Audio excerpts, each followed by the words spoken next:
Everyone, कैसे हो आप सब। Welcome once again in this video. यहाँ पे हम सॉल्व कर रहे हैं 2024 का CUET गैट का paper maths and reasoning solve कर रहे हैं। तो लास्ट वीडियो में हमने 1 से लेकर 10 तक क्वेश्चन सॉल्व किया था, वेर इन 8th और 9th क्वेश्चन इस वीडियो में हम सॉल्व करेंगे और बाकी कंटिन्यू करते हैं। अगर आपको ये वीडियो अच्छी लगे तो प्लीज़ लाइक एंड सब्सक्राइब, अपने फ्रेंड्स वगैरह को शेयर करो ताकि उनकी भी हेल्प हो जाए। स्टार्ट करते हैं फिर। देखो, question number 8, it is based on obviously profit loss discount, इन सब पे बेस्ड है। और मैंने जहाँ जितना पेपर एनालिसिस किया है तो प्रॉफिट लॉस से क्वेश्चन 100% आता है, स्पेशली डिस्काउंट बहुत ज़्यादा फेवरेट है CUET का। तो इससे तो क्वेश्चन 100% आएंगे, तो आप इनके क्वेश्चन की प्रैक्टिस ज़रूर कर लेना। तो स्टार्ट करते हैं 8th क्वेश्चन से। एक आइटम है जिसको हमने सेल किया कितने में, 504 में। तो ये पता चला कि 20% डिस्काउंट देकर इतना अमाउंट आया था और प्रॉफिट भी मिला है 5%। तो जो मार्क प्राइस है कितना ज़्यादा है कॉस्ट प्राइस से।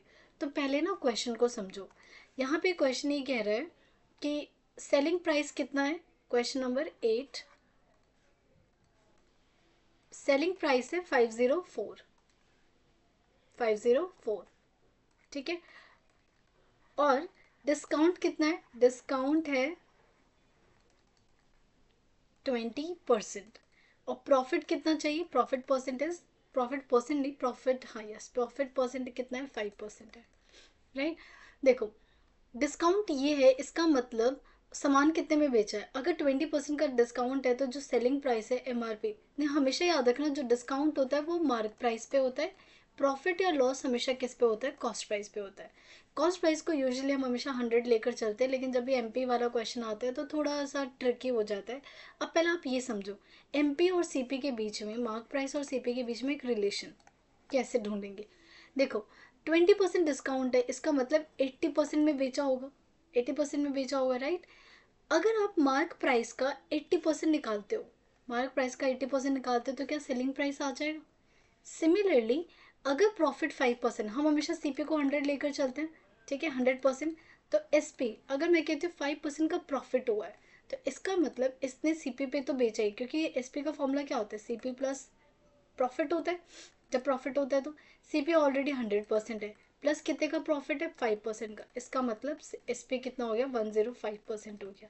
यहाँ से CP आ गया, यहाँ से SP आ गया, यहाँ पे हम ये निकाल चुके हैं। तो अगर मैं 80% निकालूं किसका, ऑफ MP का, या फिर मैं CP का 105% निकालूं, दोनों क्या देंगे, दोनों के दोनों क्या देंगे, हमेशा सेलिंग प्राइस देंगे। ये होता है रिलेशन इन दोनों के बीच का, ठीक है। तो ये रिलेशन आपको हर बार याद आना चाहिए और समझ आना चाहिए कि हम इसे लिखते कैसे हैं। दूसरा, अब आते हैं डायरेक्ट क्वेश्चन पे कि हमें ना इन दोनों के बीच में MP और CP का क्या रिलेशन है।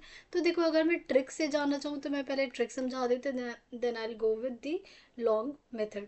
इसमें ये होता है कि अगर देखो इसी को अप्लाई करते, 80% of MP is equal to 105% of CP। इन दोनों को कैंसिल करो, परसेंट से परसेंट कैंसिल हो जाएगा। 8 से कैंसिल करते ये हो जाएगा 16, 5 से करेंगे और ये हो जाएगा 5 टू ज़ा एंड 1 ज़ा, मतलब 16 MP is equal to 21 CP। So यहाँ से MP अपॉन CP का रेशियो कितना आ गया, ये आ गया 21 अपॉन में 16। इन दोनों के बीच का गैप कितना है, इन दोनों का बीच का गैप क्या है, हमेशा 5 है, 5 है डिफरेंस। मतलब MP इससे कितना ज़्यादा बड़ा है, 5 बड़ा है। तो ये तो भी ट्रिक है। अब देखो उसके बाद MP, सेलिंग प्राइस का फॉर्मूला, सेलिंग प्राइस क्या है, 80% ऑफ MP है, ओके।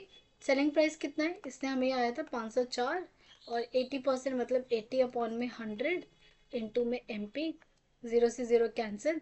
सो यहाँ से अगर आप MP निकालोगे तो ये आएगा 504 अपॉन में 8, और यहाँ चला जाएगा 10, ये कैंसिल होगा, 5 8 6 48, 2 0 3 MP आ गया 630, सॉरी MP आ गया 630, MP आ गया 630। अब देखो, लेकिन यहाँ पे MP की वैल्यू कितनी है, 21। यहाँ पे क्या है, MP की वैल्यू 21 है। MP अपॉन में CP is equal to 21 upon में 16। अगर मुझे MP को 630 बनाना है तो किससे मल्टीप्लाई करना पड़ेगा दोनों को, 30 से करना पड़ेगा, इसको भी किससे करना पड़ेगा, 30 से। तो ये आ गया 630 अपॉन में 0 480। नाउ इन दोनों के बीच का गैप कितना है, MP। अगर मैं गैप निकालना चाहूँ या डिफरेंस निकालना चाहूँ तो डिफरेंस आ जाएगा 630 माइनस 480 विच इज 0 5 और 1, मतलब 150 का गैप है। और यू कैन से कि MP is 150 more than the CP। सो कौन सा ऑप्शन करेक्ट है, 150। ये थर्ड ऑप्शन करेक्ट है। ठीक है, ये तो आपने ऐसे ट्रिक से निकाले। अगर आपको और कोई तरीका चाहिए तो मैं दूसरा तरीका बता देती हूँ, अनदर मेथड टू। सबसे पहले आप MP निकाल लो। तो हमें पता है कि 80% ऑफ MP क्या देगा, SP देगा। ठीक है, तो यहाँ से आप ही हमने सॉल्व किया था, 0.8 हो जाएगा ऑफ MP। या फिर एक काम करो, ये भी छोड़ो, इसको आप ये लिखो 80% को, ये हो जाएगा आपका 80 अपॉन में 100। ठीक है, 80 अपॉन में 100 इक्वल टू SP। अभी तुमने निकाला था, ये 0 से 0 कैंसिल, अभी हमने MP कितना निकाला था, इट वॉज आई गेस 630। ठीक है, सिमिलरली CP निकालते हैं। तो हमने CP के लिए क्या देखा था, 105% of CP will give SP, right. तो 105 अपॉन में 100 इंटू CP, और ये कितना आया था हमारे पास, 504। 504 ही है ना, हाँ 504। आप इसको सॉल्व करो तो CP हो गया आपके पास 504 इंटू 100 अपॉन में 105। 7 से कट कर लो, 7 से कट करोगे तो 7 वन ज़ा और 5 ज़ा, 7 7 ज़ा 49, 2 ज़ा और फिर 3 से कैंसिल कर लो, 3 5 ज़ा, 3 2 ज़ा एंड 3 2 ज़ा और 4 ज़ा, और ये 5 से कैंसिल कर लो 20। तो कितना आ गया, 480 आ गया। या आ गया CP या आ गया MP, इन दोनों के बीच का गैप देख लो 150। तो आप इस तरीके से भी जा सकते हो। ठीक है, now let's do the next question, which is ninth question. A certain sum becomes this much in 3 years and this much in 5 years on simple interest, then the value of sum, value of sum का मतलब ये आपसे हमेशा principal पूछता है। ठीक है, ये पूछ रहा है कि ये कितना होगा। तो देखो यहाँ पे पहले मैं आपको एक छोटा सा कॉन्सेप्ट समझा देती हूँ सिंपल इंटरेस्ट का, तब आपको ये क्वेश्चन समझ जाएगा। सिंपल इंटरेस्ट में अगर आपको एक चीज़ पता है, कंपाउंड इंटरेस्ट और सिंपल इंटरेस्ट में यही बेसिक डिफरेंस होता है कि सिंपल इंटरेस्ट हर साल सेम होता है। हर साल क्या होगा, सेम होगा, सेम एवरी ईयर। ठीक है, कंपाउंड इंटरेस्ट चेंज होता रहता है हर साल। ठीक है, अगर मान लो फर्स्ट ईयर में मेरा 50 रुपीज़ का इंटरेस्ट है, तो अगर मैं 10 साल तक भी सिंपल इंटरेस्ट से जा रही हूँ तो हर बार क्या होने वाला है, 50, हर साल एवरी सेकेंड ईयर मेरा हमेशा क्या होने वाला है, 50 का ही इंटरेस्ट होगा, ये चेंज नहीं होता है। ठीक है, और कंपाउंड इंटरेस्ट में क्या होता रहता है, चेंज होता रहता है। बस ये कॉन्सेप्ट अभी आपको समझाऊंगी। वैसे तो ये भी अपने आप में एक बहुत वास्ट टॉपिक है, आपको पता होना चाहिए, then you would be able to do this question. Otherwise अगर आप लॉन्ग मेथड से जाओगे तो it will take definitely a good time. So let's do the question 9। अगर इन्होंने कहा 3 ईयर्स में 2 3 5 6 बन रहा है, 3 ईयर्स में 2 3 5 और कितना है 2 3 5 6, और फिर उसके बाद बोला इन्होंने 5 ईयर्स, और 5 ईयर्स के बाद है 2660 अमाउंट। ठीक है, तो आपसे बोला जा रहा है कि पर्सनल मतलब पर्सनल कह रही हो प्रिंसिपल क्या रहा होगा। सो एक बात बताओ, what is the gap between the year, 2 साल। ठीक है, तो 2 ईयर्स में कितना इंटरेस्ट ऐड हुआ है, चेक करो कितना इंटरेस्ट बना है। तो मैं 2660 में से माइनस कर देती हूँ 2 3 5 6, 4, और ये 0 और 3 है तो ये बन जाएगा 3, मतलब 304 इंटरेस्ट है, इंटरेस्ट। ठीक है, तो इसका मतलब 1 ईयर में कितना है, क्योंकि हमें पता है ये डायरेक्टली प्रोपोर्शनल होता है हर साल, तो 1 ईयर में कितना हुआ होगा, ये 15152 मतलब 1 साल का इंटरेस्ट क्या है, 150। इनफैक्ट एवरी ईयर ये क्या होने वाला है, every year interest will be same, interest क्या रहने वाला है, सेम। अब एक बात बताओ, 3 ईयर्स तक जब वो या जो भी पर्सन है 2 3 5 6 अमाउंट बन गया, मतलब सेकेंड ईयर, फिर फर्स्ट ईयर और जब ये 0 ईयर में, क्योंकि जब आप 0 ईयर में होते हो तभी तो आप क्या देते हो, प्रिंसिपल होता है, उसके बाद तो क्या ऐड होता जाता है, इंटरेस्ट ऐड होता जाता है, राइट। तो मुझे ये बताओ, यहाँ पे जो इंटरेस्ट होगा और जहाँ इंटरेस्ट होगा यहाँ पे इंटरेस्ट होगा, ये क्या रहने वाला है, सेम रहने वाला है। मतलब यहाँ पे भी इंटरेस्ट कितना रहा होगा, 152, 152, 152। तो अगर मुझे पीछे आना है, यहाँ पे इस साल में आना है, प्रिंसिपल तक पहुँचना है, तो क्या 152 152 ऐड अमाउंट हो कि ये वाला अमाउंट बना होगा। तो टोटल इंटरेस्ट कितना बन जाएगा इन 3 ईयर्स में, टोटल इंटरेस्ट बन जाएगा 3 ईयर में, it will be 3 × 152, which is 3 × 2 = 6, 15 × 3 = 45, 456 क्या बन गया, इंटरेस्ट। तो अगर मुझे प्रिंसिपल निकालना है, प्रिंसिपल, तो क्या करना पड़ेगा, जो भी अमाउंट है उसमें से क्या माइनस कर दो, इंटरेस्ट माइनस कर दो। तो ये हो जाएगा अमाउंट में से क्या माइनस कर दो, इंटरेस्ट माइनस कर दो। सो अमाउंट हमारे पास 2356 है, उसमें से 456 माइनस करो, तो ये आ जाएगा 0 0 23 - 4 90, 1900 is the principal amount. So let's see कौन सा ऑप्शन करेक्ट है, 1900। अब देखो कोई बच्चा ये सोचेगा कि मैं इसमें कोई फॉर्मूला लगा लूँ फिर क्वेश्चन को सॉल्व करूँ, तो नहीं कर पाओगे, कोई फॉर्मूला आपकी हेल्प ही नहीं कर पाएगा, क्योंकि ये वाला जो क्वेश्चन है फॉर्मूला तो है एज वेल एज लॉजिक पे है, और एक टाइप का क्वेश्चन है जो इस टाइप के क्वेश्चन को आपको सॉल्व करना आना चाहिए, ठीक है। इनफैक्ट अगर मैं 5 ईयर से मैं आपसे ये पूछूं मुझे 7 ईयर्स बाद क्या इंटरेस्ट मिलेगा, तो भी आप निकाल सकते हो। अगर मैं आपसे कहते कि 7 ईयर बाद कितना अमाउंट हो जाएगा, तो देखो 152 यहाँ इंक्रीज होगा, 152 यहाँ इंक्रीज होगा, तो 2 बार इंक्रीज हो रहा है, इसमें ऐड कर दो तो 7 ईयर्स के बाद अमाउंट निकल जाएगा, ठीक है। नाउ मूव करते हैं नेक्स्ट क्वेश्चन 11th पे, ये तो ईजी सा क्वेश्चन है। 11th है, the volume of cylinder having radius and volume given है, ठीक है। रेडियस इज गिवन, वाइट से लिखते हैं। 11th question, radius is given 3 centimetre, metre में है ना, हाँ, और 396 मीटर, और वॉल्यूम इज गिवन 396 सेंटीमीटर। आपसे बोला है सी एस सी, तो सी एस सी का फॉर्मूला क्या होता है, 2πRH होता है। तो वी नीड H, तो पहले हमें यहाँ से H निकालना पड़ेगा। V का फॉर्मूला होता है πr² H is equal to 396, मतलब 22/7 into 3 into 3 into H is equal to 396, ठीक है।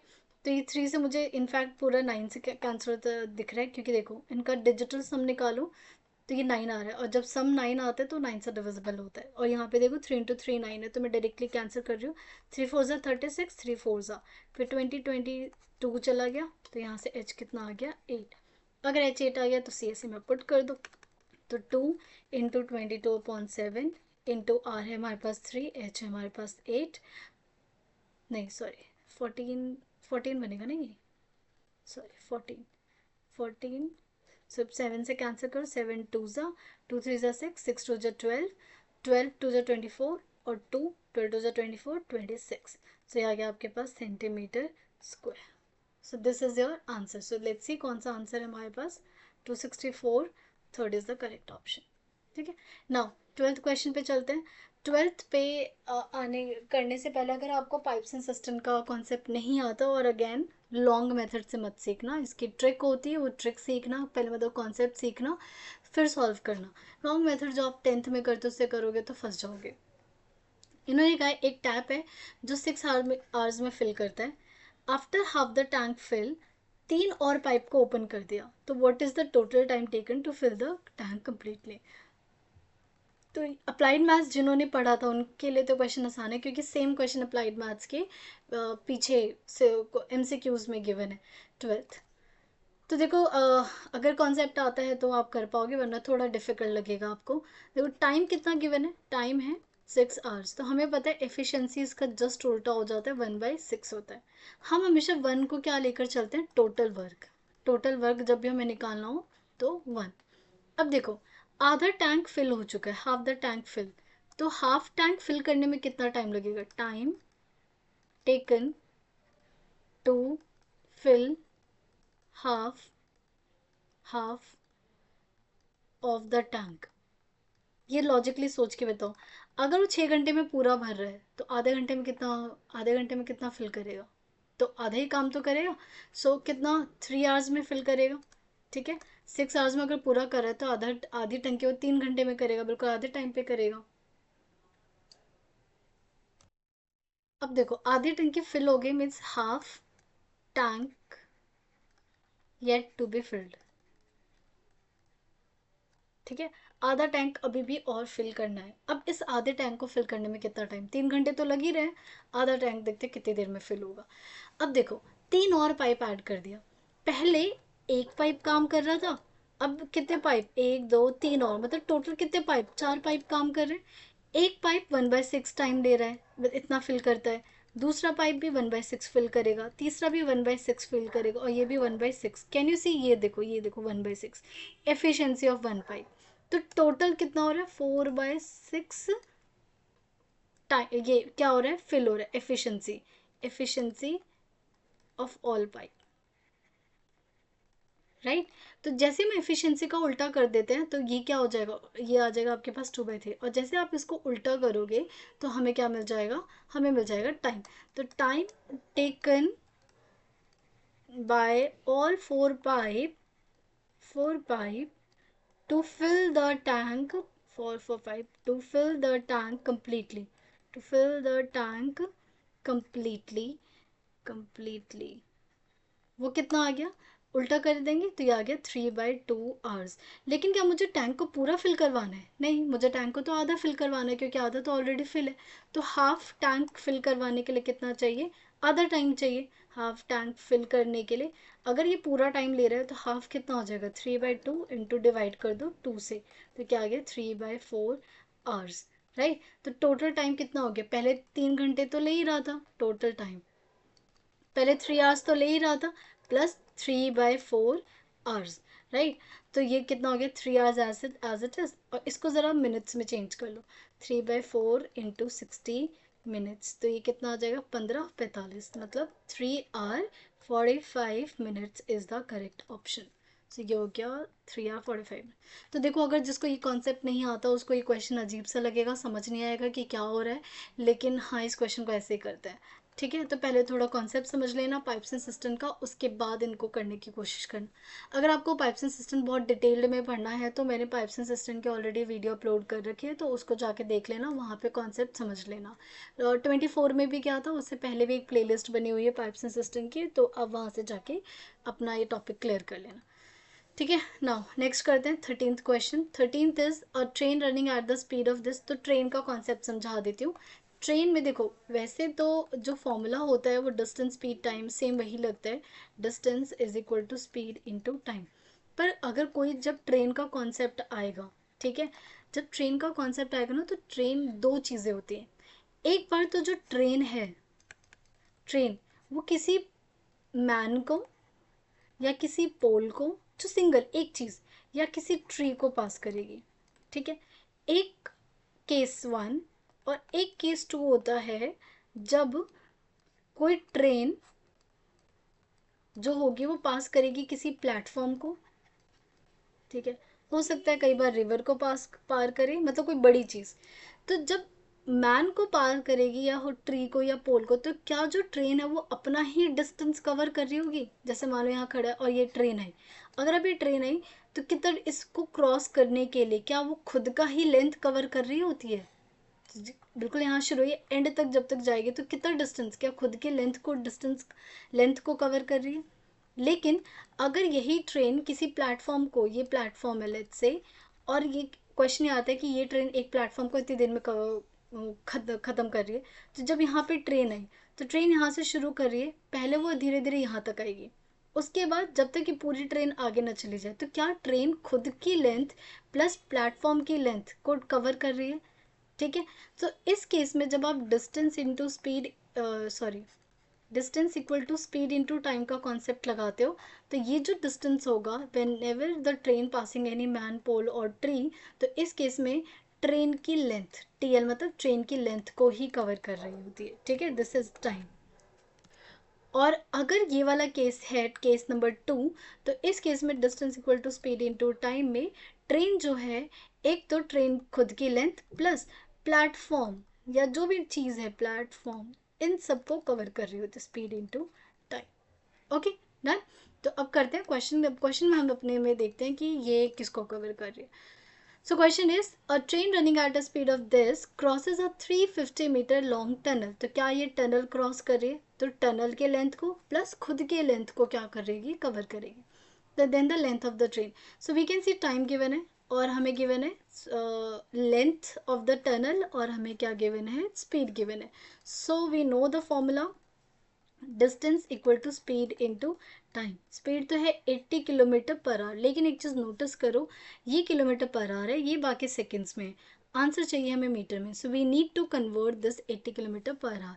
सो सबसे पहले आपको तो 80 किलोमीटर पर आवर को चेंज करना आना चाहिए। तो जब भी हम बड़े से मीटर स्मॉल में जाना चाहते हैं, मीटर पर सेकेंड में जाना चाहते हैं, तो हम हमेशा 5 इंटू 18 से मल्टीप्लाई करते हैं। ठीक है, तो ये हो गया 8 इंटू 5/18। ठीक है, into time, what time it is taking? time is 36 seconds। तो यहाँ पे हो गया हमारे पास 36 सेकेंड। अब जब डिस्टेंस करोगे तो ट्रेन की लेंथ प्लस टनल की लेंथ विच इज 360, ये याद रखना। ठीक है, मतलब इसको सॉल्व कर दो, ये हो जाएगा 18 टू जा 5 टू जा 10, ये हो गया 800 और ट्रेन की लेंथ प्लस 360।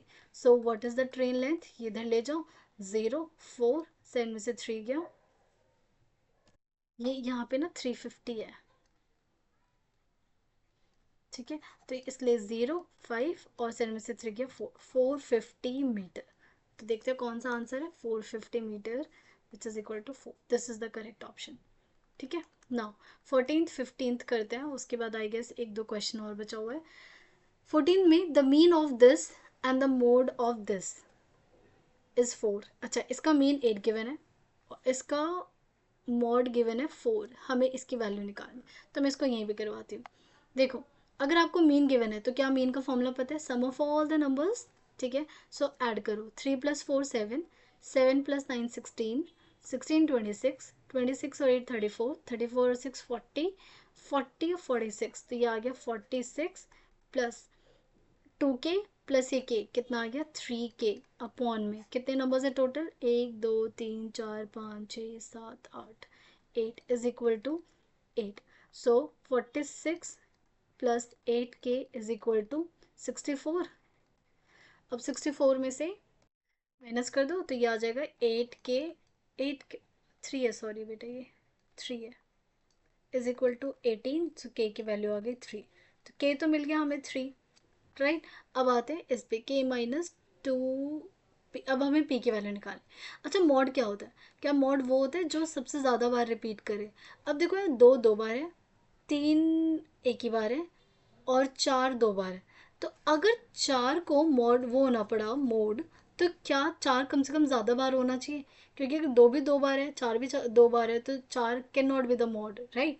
सो इसको बड़ा होने के लिए ये जो नंबर है, इन दोनों में से किसी को क्या होना पड़ेगा? 4 होना पड़ेगा।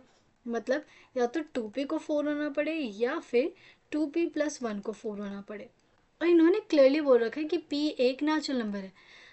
अगर आप यहाँ से सॉल्व करोगे तो p आपको नेचुरल नंबर नहीं मिलेगा। ठीक है, बट यहाँ से सॉल्व करोगे तो p नेचुरल नंबर आ गया आपके पास, तो यहाँ पे 6 आएगा, एकदम से 6। p को क्या होना पड़ेगा? 2 होना पड़ेगा, राइट। अब तो p की वैल्यू निकल गई, ये अब k-2p निकाल लो। k की वैल्यू 6 -2 2 ज़ा 4, 6 - 4 2, so third is the correct option. Okay, now 15th करते हैं। देखो, ज्योमेट्री से भी बहुत क्वेश्चन पूछते हैं और बहुत बेसिक ज्योमेट्री पूछते हैं क्लास 9 10th की, तो वो तो आप अच्छे से करके रखना। पहले इस क्वेश्चन को तो खुद ही ट्राई करना। तो मैं डायग्राम बना देती हूँ। This is question number 15। A B C, यहाँ पे है D और यहाँ पे है E, और ये गिवन है कि DE पैरेलल है CB के। ठीक है, और ये आपको गिवन है 6 और ये आपको गिवन है 4, ये गिवन है आपको 9।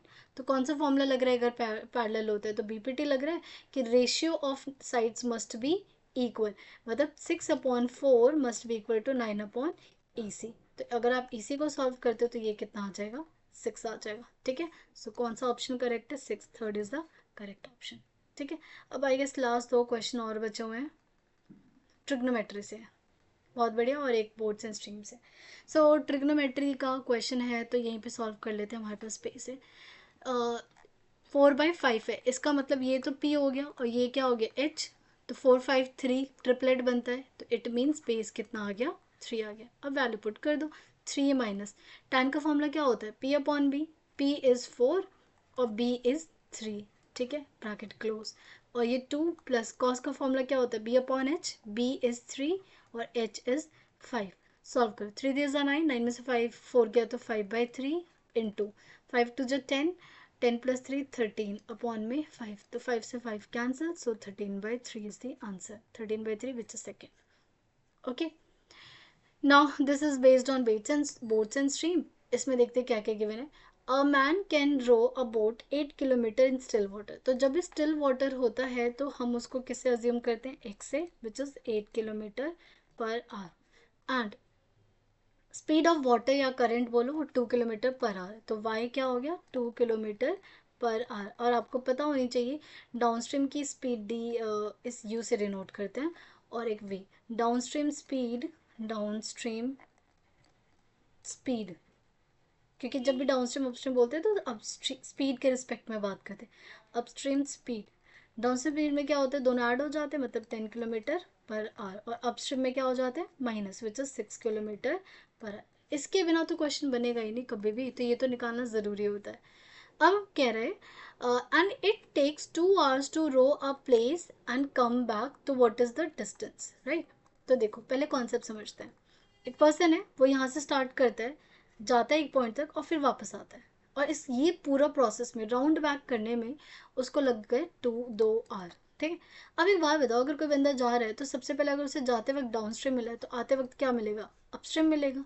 सो और दोनों, और टाइम क्या लग रहा है, 2 hours का लग रहा है, मतलब एक बार वो डाउन स्ट्रीम गया प्लस एक बार वो अपस्ट्रीम गया, और टाइम कितना लगा, 2 hours।